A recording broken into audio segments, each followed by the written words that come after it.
បាទសួស្តីពុកម៉ែបងប្អូនបាទថ្ងៃនេះគឺមកណែនាំពុកម៉ែបងប្អូនអំពីប្រភេទអាំភ្លីពុកម៉ែបងប្អូនបាទអាំភ្លីខ្លះឌីបាទ1000 វ៉ាត់ប្រភេទនេះពុកម៉ែបងប្អូនបាទហើយវាស៊ីភ្លើងចាប់ពីបូកដក55ឬក៏58 វ៉ុលពុកម៉ែបងប្អូនដល់បូកដក80 វ៉ុលបាទអញ្ចឹងគឺប្រភេទនេះគឺវាលឺស្អាតមែនទែនណាពុកម៉ែបងប្អូនបាទគឺមកអេមបាទមកអេមហើយបងប្អូនមានចំណាប់អារម្មណ៍អីទៅមកដល់ថាទើបតែចុះស្តុកក្តៅបាទក្តៅហើយ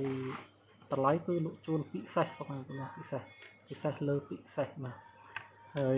បើសិនជាពុកម៉ែបងប្អូនមានដុំភ្លើងប្រភេទទៀតអីក៏អាចទៅមកខ្ញុំកែជូនបើថាប្រភេទនេះក៏អាចកែបានវាដូចតែ500 វ៉ាត់ដែរទេបាទតែជាការគេហៅថាអ្វីដែលខ្ញុំចង់ឲ្យពុកម៉ែបងប្អូនប្រើប្រាស់បើសិនជាពុកម៉ែបងប្អូនមានដុំភ្លើង20 អីអាចប្រើ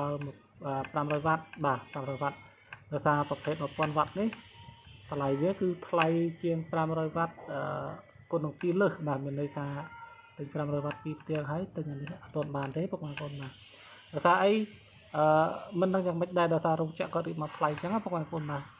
តែវាលឺស្អាតបើសិនជាពុកម៉ែបងប្អូនមានដុំភ្លើងចាប់ពីខ្សែជាងភ្លើងចេញពីដុំភ្លើងពុកម៉ែបងប្អូនបាទខ្សែទីខ្សែ0ខ្សែចុះបាទគឺអាចប្រើបានដោយសារខ្សែ0ខ្សែគឺយើងអាច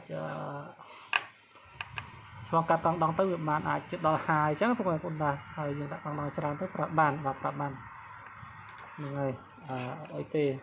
ឬក៏ថាប្រើមិនបានទេយើងអាចកែឡើងទៅ8 ក៏ប្រើបានដែរពុកម៉ែបាទប្រើបានដែរអញ្ចឹងអ្វីដែលខ្ញុំចង់ឲ្យពុកម៉ែបងប្អូនប្រើគឺចាប់ពីដុំភ្លើង35 ឬក៏40 ខ្សែទៅគឺអាចប្រើ1000 វ៉ាត់នេះបានហើយបាទចំណែកដុំភ្លើង20 ពុកម៉ែបងប្អូនអាចប្រើ500 វ៉ាត់វិញវាល្អជាងប្រើល្អជាងដោយសារអីដោយសារដុំភ្លើងពុកម៉ែបងប្អូនតូចទោះជាយើងទិញអាធំទៅក៏វាលឺអត់អស់កម្លាំងវាអញ្ចឹងពុកម៉ែបងប្អូនបាទគ្រាន់តែថាវាលឺក្តក់ស្អាតជាង500 វ៉ាត់បាទស្អាតជាងបាទបោះគឺឧបលោវាជាងឈុចតម្ដងពុកម៉ែបងប្អូនបាទហើយវាមានរយការអីអាចទៅមកខ្ញុំបានតាមលេខទូរស័ព្ទ097 8932 732 096 72 9 3 0 7 076 26 56 244ហើយសិតតែមាន Telegram បងប្អូននៅលេខហ្នឹងណាបាទហើយសម្រាប់ Class D នេះគឺ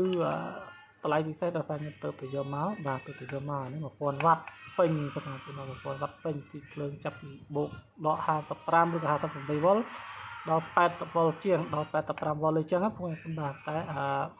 បើសិនជាដុំភ្លើងពុកម៉ែបងប្អូនធំហើយវ៉ុលវាទាបគឺអាចកែបានអញ្ចឹងបងប្អូនអាចកែបាន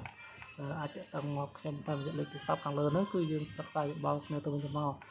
500 វ៉ាត់ក៏នៅក្នុងស្តុកដែរបងប្អូនបាទហើយ1000 វ៉ាត់នេះក៏ចូលមកក្នុងស្តុកដែរបាទអាចទៅមកបានបាទអរគុណ